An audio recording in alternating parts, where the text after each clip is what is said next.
My name is Ron McGriff. I am 80 years old. I was drafted in 1968.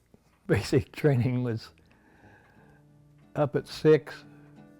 Then we'd go to the parade route at 7, as after we ate, which was a lot. It was a lot of hard work. Ron and I were married 1965, and he went to the Army. He was drafted in 1968, went to Vietnam in 1969, came home in 70. When he was drafted, we saw each other a couple times after he was drafted. And then after that, we moved to South Carolina, and we lived down there for like a year. The basic day was up at 6 o'clock, roll call was next, and then we'd go to breakfast at 7. After 7, we'd go to the parade field. We were married in 65. They've had the draft for a long time.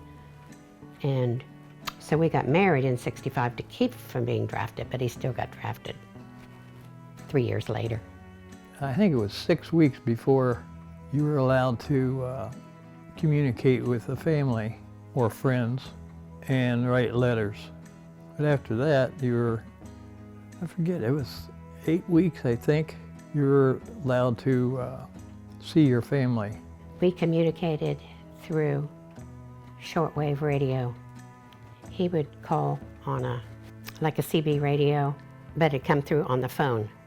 But every time he would call, then you have to say over, and then he would talk, and then he'd say over, and then I would talk and say over.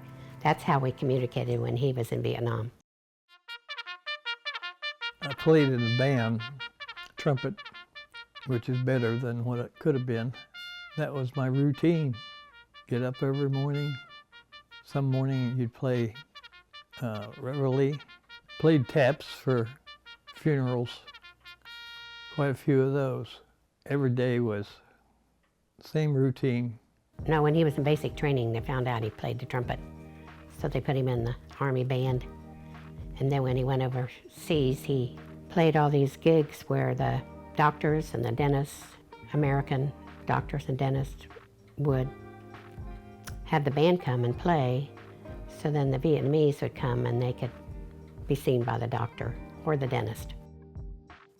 I ended up flying door gunner when our troops was not available, I guess is the best way to say it.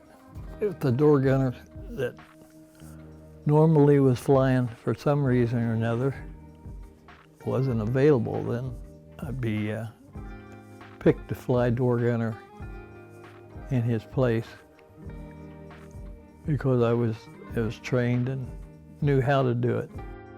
What I'll never forget is my Jeep ride into Saigon when I was leaving.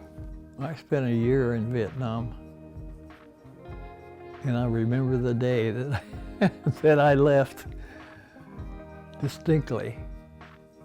They called my name and said, "Get all your gear ready, because you're going home."